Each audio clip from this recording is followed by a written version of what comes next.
அன்பு குழந்தைகளே, ஒரு இனிமையான கதை கேட்க ஆசையா? இப்போ பாலைவனச் செடியண்ட நீர்க்கத பத்தி நாம கதை கேட்கப் போறோம். ரொம்ப பெரிய பாலைவனம் இருந்துச்சு. அங்க சூரியன் ரொம்ப பிரகாசமா சுட்டெரிச்சுக்கிட்டு இருக்கும். பார்க்கிற இடமெல்லாம் மணல் மட்டும் தான் இருக்கும். ஆனா, அந்த பாலைவனத்திலயும் ஒரு குட்டி கள்ளிச்செடி ரொம்ப பசுமையா இருந்துச்சு.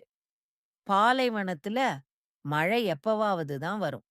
அதனால அந்த கள்ளிச் செடிக்கு ரொம்ப தாகமா இருக்கும். ஐயோ! தண்ணி இல்லையே! இன்னும் அதுக்குள்ள இருக்கிற தண்ணி கொஞ்சம் கொஞ்சமா குறையும். அதோட இலைகள் எல்லாம் கொஞ்சம் வாடின மாரி இருக்கும்.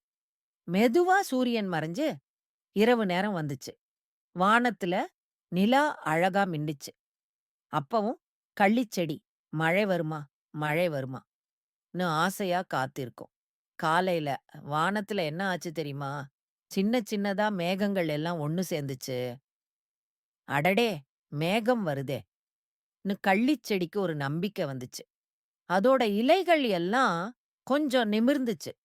அப்படியே மெதுவா சொட்டு, சொட்டுன்னு மழைத்துளிகள் விழ ஆரம்பிச்சுச்சு. கள்ளிச் செடிக்கு ஒரே சந்தோஷம். அதோட இலைகள் எல்லாம் தண்ணிய சேகரிக்கிற மாதிரி விரிஞ்சுச்சு. ஒவ்வொரு மழைத்துளியையும் ரொம்ப பத்திரமா உள்ள இழுத்துக்கிச்சு. மழை நின்னுச்சு. கள்ளிச் செடிக்குள்ள நெறைய தண்ணி சேர்ந்துச்சு. அதோட இலைகள் எல்லாம் மறுபடியும் புத்துணர்ச்சியோட பசுமையா பளபளன்னு மின்னுச்சு. வாவ்! எவ்வளவு தண்ணி!ன்னு அது நெனச்சுச்சு. மறுபடியும் சூரியன் பிரகாசமா வந்துச்சு. கள்ளிச் செடி மட்டும் மத்த வறண்ட செடிகள் மத்தியில ரொம்ப தன்னம்பிக்கையோட நின்னுச்சு.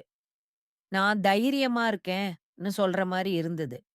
கள்ளிச் செடிக்குள்ள இருந்த தண்ணி அதுக்கு உயிர் குடுத்துச்சு. அதோட பக்கத்துல ஒரு சின்னதா ஒரு புதிய மூளை வந்துச்சு. கள்ளிச்செடிக்கு ரொம்ப சந்தோஷமாச்சு. நான் வாழறேன், நான் வளருவேன்.ன்னு சொல்ற மாரி ஒரு பெரிய புன்னகை செஞ்சுச்சு. இனிமையா தூங்குங்க செல்லங்களே!